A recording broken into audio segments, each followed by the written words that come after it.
아시는 분들은 아시겠지만 오늘은 고난주일입니다. 오늘부터 일주일 동안 우리 고난주간을 겪고 난 다음에 다음 주는 부활절이 됩니다. 우리 기독교에서 가장 큰 날은 성탄절이라고 하면 두 번째 정도로 중요한 날이 바로 이 부활절입니다. 우리 주님의 부활절은 우리 주께서 이 땅에 오셔서 실제적으로 왕위에 오르는 대관식을 치르는 멋진 의식입니다.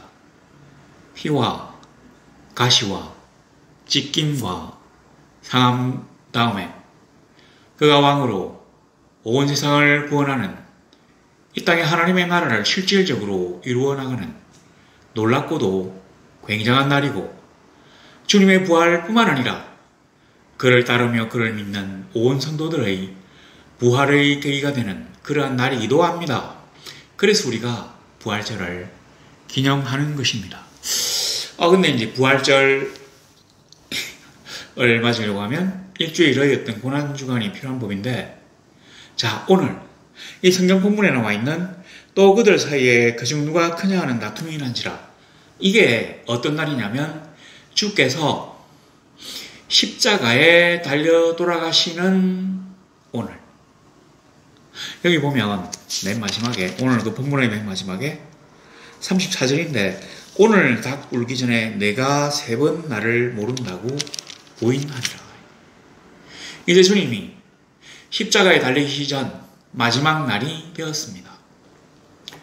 마가 요한의 다락방에서 예수님의 제자들이 최후의 만찬을 하시고 이제 조금 여유를 갖게 되었는데, 이때 갑자기 어떤 일이 벌어졌는가 하니 누가 크냐 하는 논쟁이 벌어졌다고 합니다.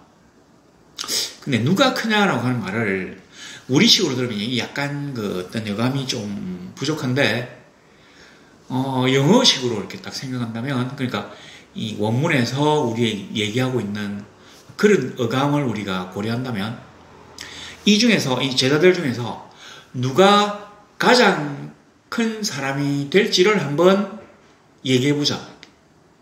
왜 그랬겠습니까? 가장 높은 자리, 가령 우리로 치면 왕국의 총리 대신의 자리에 앉아야 될 자가 누구인지를 한번 공개적으로 논쟁해보자고 하는 얘기하고 똑같습니다. 이를 보신 우리 주님이 얼마나 마음이 답답하셨을까요? 주님은 지금 십자가를 지시기 전에 마지막으로 자기의 사랑하는 제자들과 함께 식사를 하셨습니다. 이 나와 있잖아요. 보니까 뭐라고 되어 있는 거 아니? 누가 크냐 이런 얘기는 놔두고 여기 보면 28절에 너희는 나의 모든 시험 중에 항상 나와 함께한 자들인적. 너희는 나의 모든 시험 중에 항상 나와 함께한 자들인적. 예수님이 지난 공생에 이 제자들이 이제 예수님의 공생의 기간 초기부터 함께한 건 아닌데, 여하튼 공생애 중간에 이제 이들이 합류해가지고 예수님과 공생애를 같이 보내고 난 다음에, 그래도 너희가 수많은 시험과 시련 가운데서도 나를 배반하지 않고 나의 뜻을 저버리지 않고 나와 함께 했기 때문에 내가 너무 너희들에게 감사한다. 여기 보니까 15절에 이르시되 내가 고난을 받기 전에 너희와 함께 6월절 먹기를 원하고 원하였노라. 주님으로서 이게 굉장히 의미가 깊은 날입니다. 그런데 제자들에게도 의미가 깊은 날이었던지 주님의 그 깊은 고뇌와 번면에 대해서는 전혀 눈치채지 못하고 이제 마지막으로 이 순간만 잘 이겨내면 우리가 이스라엘의 모든 영예를 독차지할 수 있다고 생각하는 그런 어떤 인간적 욕망 때문에 서로 누가 첫 번째 자리에 앉아야 되는지를 다투었다는 말입니다. 그러니까 너보다 내가 더 크다 이런 얘기가 아니라 이 중에서 누가 가장 크냐. 실제로 이제 누가 가장 크냐 이런 얘기를 딱 생각하면 누가 제일 먼저 생각납니까? 베드로. 이 베드로가 제가 생각할 때는 지금 우리가 이제 수제자 베드로라고 하는데 수제자도 몇 명 되잖아요. 그러니까 3명, 4명. 되니까 이 수제자라는 데 만족하지 않고 베드로가 항상 이 기회 있을 때마다 자기를 예수님에게 어필합니다. 주님, 내가 주님을 가장 사랑합니다. 내가 주님의 말을 가장 잘 듣습니다. 그러니까 이 베드로가 주께서 금을 준비하러 가신 걸 듣고는 금을 차고 있고 주님을 보호하는 일을 앞장서서 하려고 하고 또 여기도 나중에 보면 호언장담하는 게 있는데 이런 거를 보면은 베드로가 지금 불만이 많아요. 왜냐하면 이 제자들이 자기의 위대성에 대해서 전혀 알아주지 못하기 때문에 내가 이 제자단 가운데서 여기 이제 이 제자들은 그 가룟 유다는 빠졌어요. 이제 최후의 만찬을 끝내고 요 틈 사이에 가룟 유다는 지금 예수님을 밀고하기 위해서 떠났습니다. 배신자들하고 같이 연락을 하고 떠났어요. 그런 가운데서 주님이 이제 말씀하시는 거니까 이 사람이 이 베드로가 이 중에서 뭐 내가 제일 크다라고 하는 얘기를 듣고 싶었는데 아마 아무도 그런 얘기를 안 했던 모양입니다. 그래서 이 사람이 나중에 호언장담을 해요. 자, 그런데 누가 이제 크냐는 얘기를 막 합니다. 이걸 보시던 주님께서 이방인의 임금들은 그들을 주관하며 집권자들은 언인이라 칭함을 받으나. 여기 보니까 자, 그들을 주관하며, 주관이란 말은 지배하며라는 겁니다. 지배하며. 여기 주관이란 말을 상당히 부드럽게 표현했는데 실제로는 지배하는 거죠. 그냥 강제로 지배하는 겁니다. 그리고 그 집권자들은 언인이라 칭함을 받으나. 이게 무슨 말이냐면 그 당시 그 왕들이 상당히 좀 독재자들이잖아요. 왕이니까 당연히 이제 독재를 하겠죠. 그런데 폭군이라고 합시다. 이 왕들이 그 왕들 중에서 이집트 그 프톨레미 그 왕조의 프톨레미 3세, 그 다음에 8세, 그 다음에 시리아에 사실은 이집트나 시리아나 다 같이 그리스의 후손들인데 이 안티오쿠스 7세, 그 안디옥이라는 도시 있잖아요. 안티오쿠스 7세. 그 다음에 로마의 트라이안 황제, 이런 사람들은 자기를 바로 언인이라고 불러라고 했대요. 이 언인이라고 하는 말이 뭐냐면 그 은혜를 베푼 사람, 그 누구에게 공로를 그러니까 어떤 나라를 위해서 공로를 세운 사람. 그러니까 언인이란 말은 선행을 베푼 사람, 누구에게 은혜를 베푼 사람이란 뜻입니다. 근데 이 사람들은 왕노릇 하면서 백성들에게 은혜를 베푼 일이 하나도 없어요. 공로자가 아니에요. 그럼에도 불구하고 자기를 선행자, 공로자, 있잖아요. 가난한 자들의 보호자, 약한 자들의 수호자, 이런 식으로 자기를 부르라고 했다는 겁니다. 이 얘기를 이제 주께서 하신 거예요.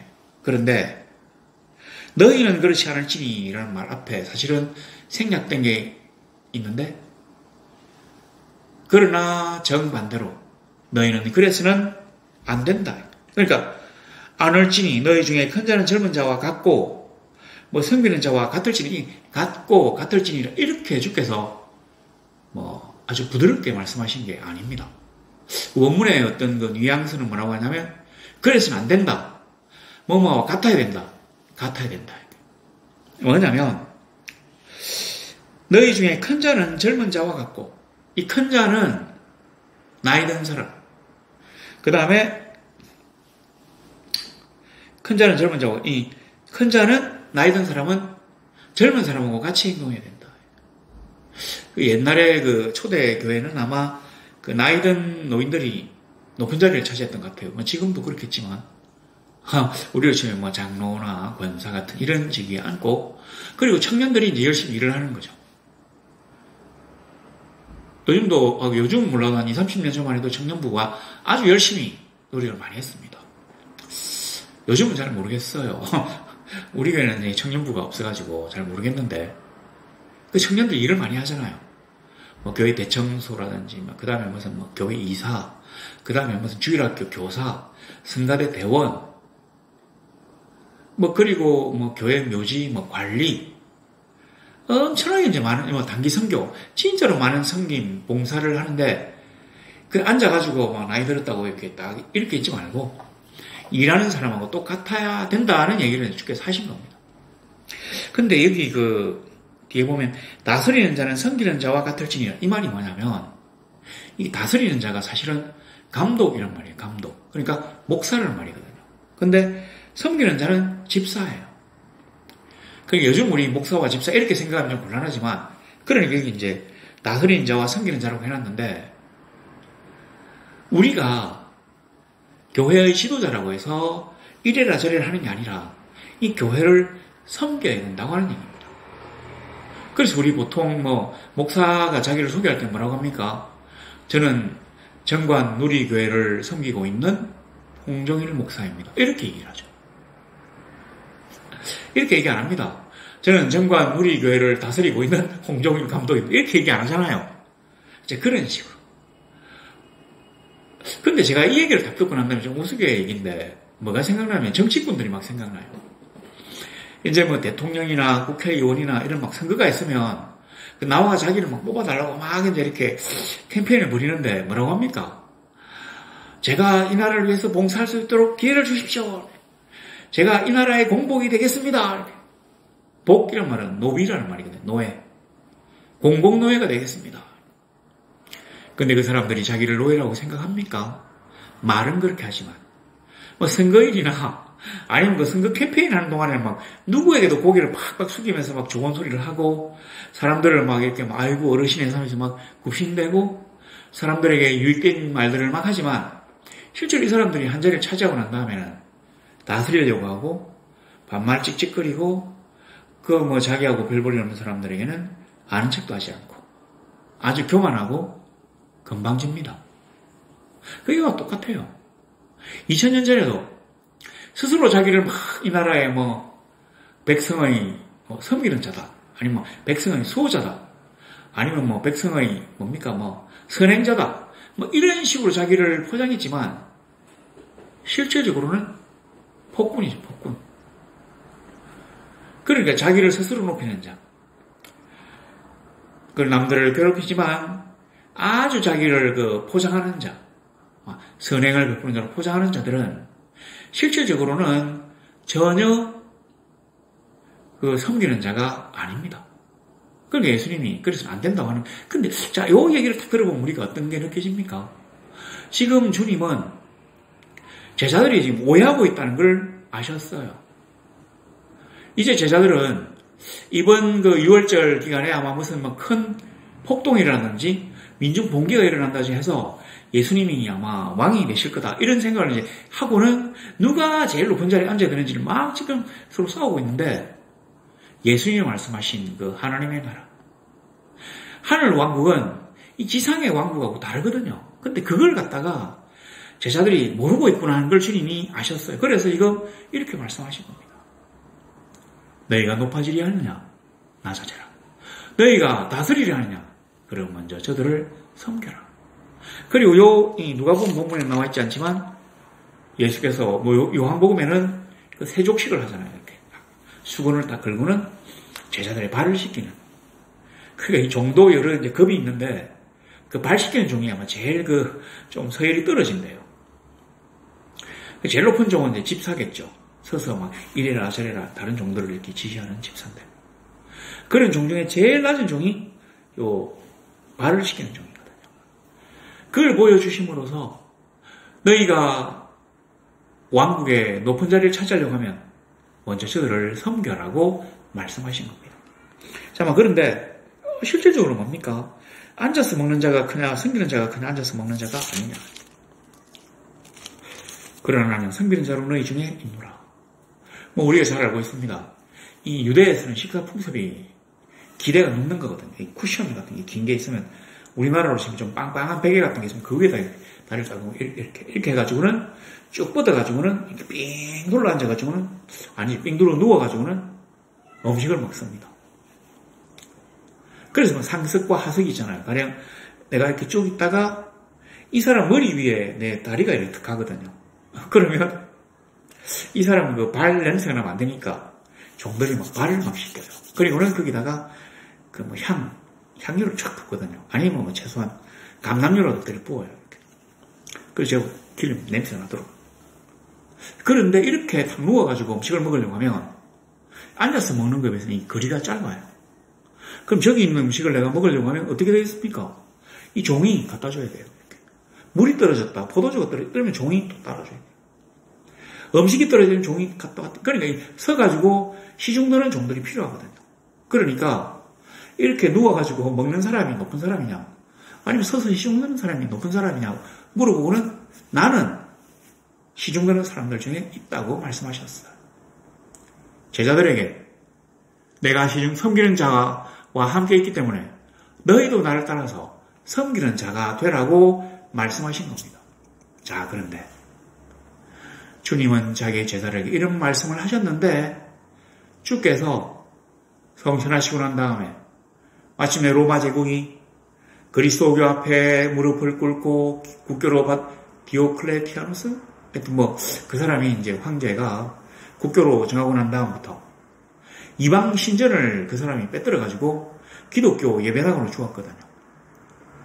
거대하고 장엄한 대리석 기둥이 있는 엄청난 그 이교 신전 안에서 비단과 금은으로 장식된 멋진 옷을 입고 향유를 뿌려가면서 멋지고 장엄하게 행동하다가 점점점 이들의 세력이 커져가지고 마침내 교회의 우두머리인 교황이 세속의 황제를 굴복시키는 이러한 상황까지 나아갑니다.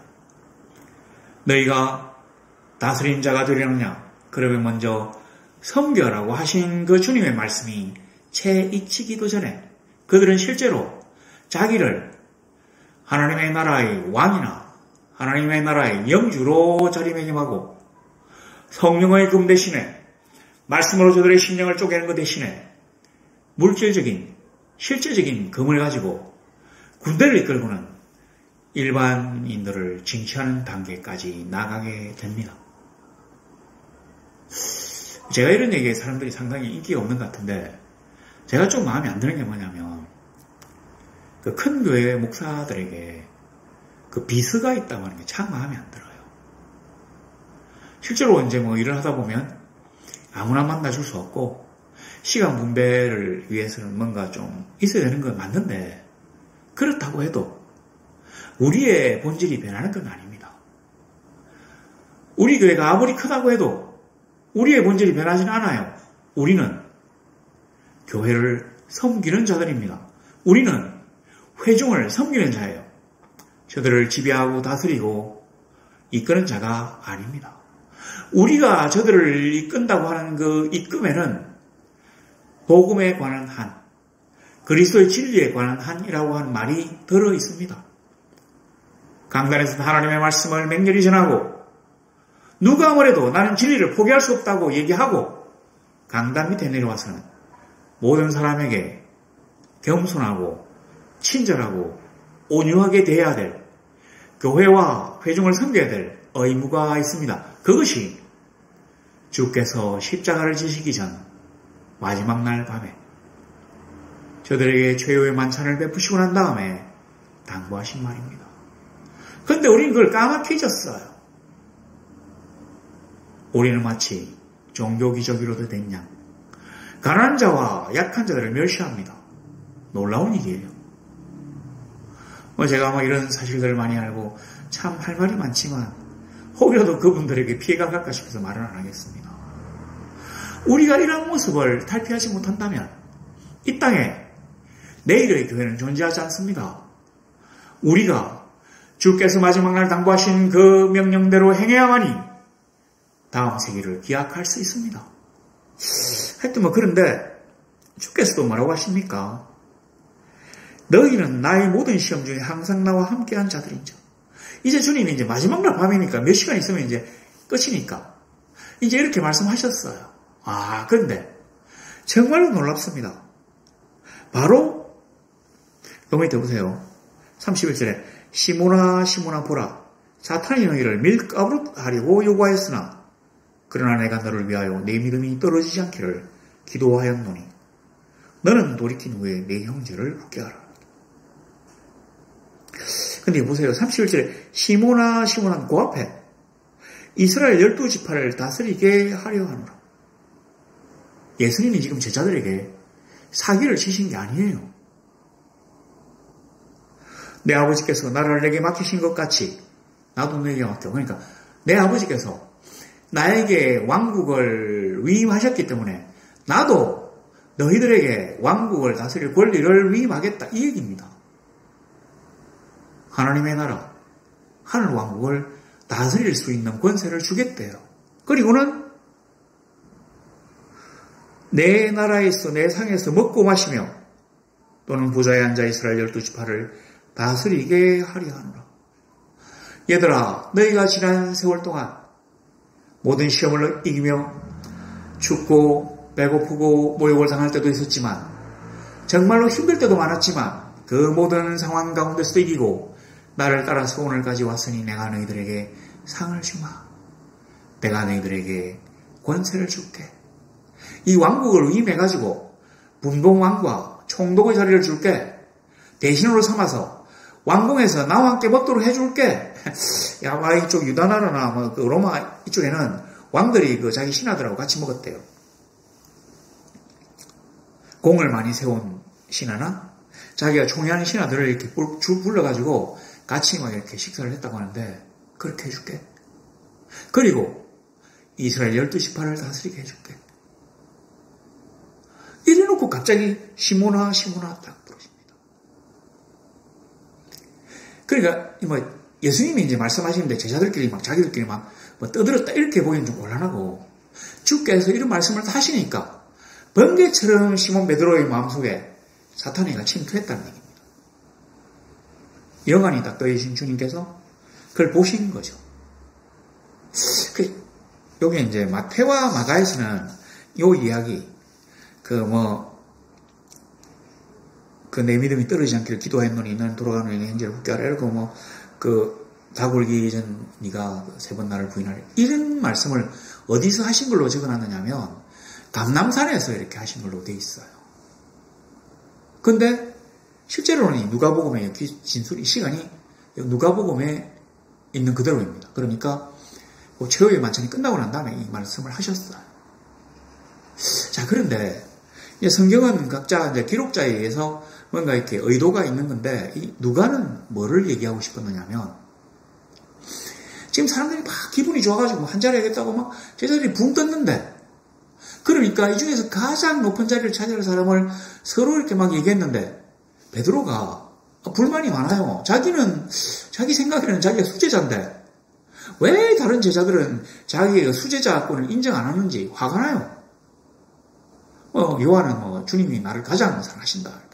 아마 다른 유다가 있었으면 내가 제일 똑똑하기 때문에 회개도 맡고 있잖아. 근데 너가 이런 식으로 그러니까 각자가 다 이렇게 빌립도 그렇고 다 나름대로 자기가 뭔가 굉장한 사람이라고 생각했는데 베드로를 갖다가 이 자기들의 그 수제자를 인정하지 않으니까 화가 막 나가지고 그 주님이 특히 이제 한 자리를 준다고 하니까 저 중에 제일 높은 자리를 내가 된다고 하는 생각을 이 사람이 순간적으로 하게 되는 겁니다. 왜 그런데 누가가 여기다 이 본문을 딱 기록했느냐면 호사다마라고 이 시련과 위기와 시험은 아주 좋은 일, 축복과 영광 직후에 올 수 있다고 하는 거죠. 호사다마. 우리들 옛날에 그런 거 혹시 기억나십니까? 너무 좋은 일이 있으면 남들 앞에 막 애지 않고 그 사람 걔가 살짝 얘기하잖아요. 했어. 요번에 합격했어. 요번에 됐어. 요번에 됐어. 요번에 합격했어. 왜냐하면 사탄이가 들으면 혹시라도 틈을 탈까 싶어가지고 바로 그런 겁니다. 우리가 선줄로 생각하며 마음이 높아질 때 우리가 흔들릴 수 있습니다. 왜냐하면 이 교만이라는 게 번개처럼 우리 몸속에 들어오면 그때부터는 우리가 사탄의 조종을 막 받게 되거든요. 뭐라고 합니까? 자, 12지파를 다스리게 하려고 하니까 갑자기 사탄이 들어왔겠죠. 요거는 주님의 말씀만 기록해 놓은 거니까. 그리고는 주님이 시몬아 하셔요. 근데 원래 이 베드로 이름이 시몬입니다. 이 사람이 원래 시몬이었어요. 근데 주님이 뭐라고 하셨습니까? 내 믿음이 너무 좋으니까 너 이제 시몬이라 하지 말고 베드로라 해라. 그 베드로가 이제 반석이잖아요, 반석. 근데 주님이 자기가 나보고 베드로라고 해라고 하시고는 지금 시몬아 하셨습니다. 왜냐? 지금 너희 마음이 흔들리기 때문에 반석이 아니라고 하는 것을 말씀하신 거예요. 너 지금 번개처럼 네 마음속에 사탄이가 들어갔어. 너 너무 교만해져가지고. 그러니까 우리가 양발을 땅에 딱 붙이고 있어야 이게 흔들리지 않을 텐데 몸이 붕 떴어요. 근데 우리 인간이 하늘을 날 수 없는 존재입니다. 근데 몸이 붕 뜨니까 어떻게 됩니까? 넘어지죠 그냥 다. 그래서 시몬아 보라 사탄이 너희를 밀가부로 하려고 요구하였으나 그러나 내가 너를 위하여 네 믿음이 떨어지지 않기를 기도하였노니. 이 기도는 뭐냐면 부족한 것을 보충해 달라고 하는 기도. 너 지금 믿음이 부족해졌어. 그래서 아버지요 베드로에게 믿음을 더 주십시오라고 기도했다는 얘기입니다. 이런 기도를 우리가 중보기도라고 합니다. 했기 때문에 너는 돌이킨 후에 돌이킨 후라는 이 돌이키는 말은 영어는 안 쓰고 갔다가 돌아온 거죠. 그러니까 회개한 후에라는 말입니다. 그리고 내 형제를 굳게 하라. 원래 주님이 베드로에게 뭐라고 하셨습니까? 반석이라고 하신 반석. 시몬 대신에 베드로 반석이라고 하셨기 때문에 반석 위에 교회를 세우면 얼마나 교회가 굳고 단단하겠어요. 바로 그거죠. 너는 회개하고 난 다음에 내 형제를 굳게 하는 일을 해라. 저들의 신앙을 더 강화하는 일을 해라. 네 믿음이 지금 약해졌구나. 그래서 내가 너에게 믿음이 강하게 해달라고 기도했기 때문에 회개하고 난 다음에 형제들의 믿음까지 강화되도록 네가 해야 된다. 바로 이게 교회의 다스리는 자에 대한 모범입니다. 우리가 세상의 모든 악과 죄악에서부터 돌이키고 난 후에 우리는 형제를 섬기는 것이에요. 자, 그런데 이제 잘 보세요. 형제를 굳게 하라고 딱 하셨잖아요. 얘들아, 너희들. 이런 이제 이 제자들을 보고 베드로의 형제라고 하신 겁니다. 조금 더 우리가 깊이 있다 생각한다면 지금 제자들은 이기심에 사로잡혀가지고 내가 너보다 잘났다고 하는 거 서로 경쟁자예요. 경쟁자. 근데 주님이 이렇게 말씀하신 것은 얘들아 너희는 경쟁자가 아니야. 시몬아 저들은 너의 경쟁자가 아니야.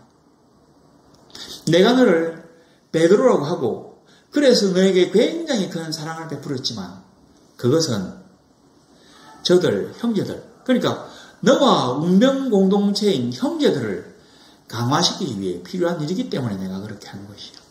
그래야만이 하나님의 나라에서는 큰 자가 되고 하나님의 나라를 다스리는 자가 되는 것이야 라고 말씀하신 것입니다.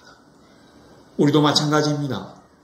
우리가 하나님 앞에서 큰 자가 되고 싶다면 먼저 낮아져야 합니다. 우리가 하나님 앞에서 다스리는 자가 되고 싶다면 먼저 교회를 섬겨야 합니다. 나라와 민족에 대해서도 마찬가지입니다.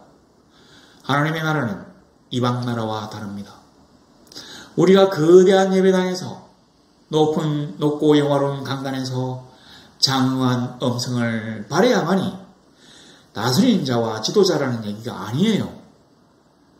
내가 하나님의 뜻대로 살며 나로 말미암아 사람들이 회심하고 그 믿음이 더욱더 굳게 되는 자, 남들이 싫어하고 남들이 귀찮아하고 남들이 보잘것없이 여기는 그러한 낮은 자리에서도 묵묵히 하나님께서 우리에게 요구하신 일들을 감당하는 자, 그런 자가 바로 섬기는 자가 아니라 다스리는 자라.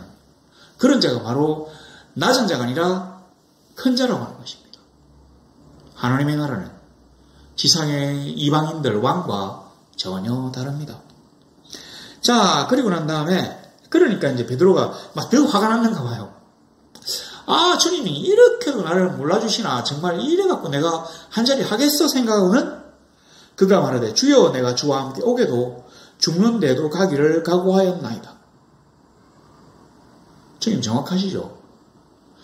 그 12명의 제자들 중에서 그런 얘기한 사람 이 사람밖에 없어요. 베드로밖에. 그리고 12명의 제자들 중에서도 주님을 3번 부인한 사람 이 사람밖에 없어요. 바로 그랬기 때문에 주님이 시몬 베드로에게 당부하신 것입니다.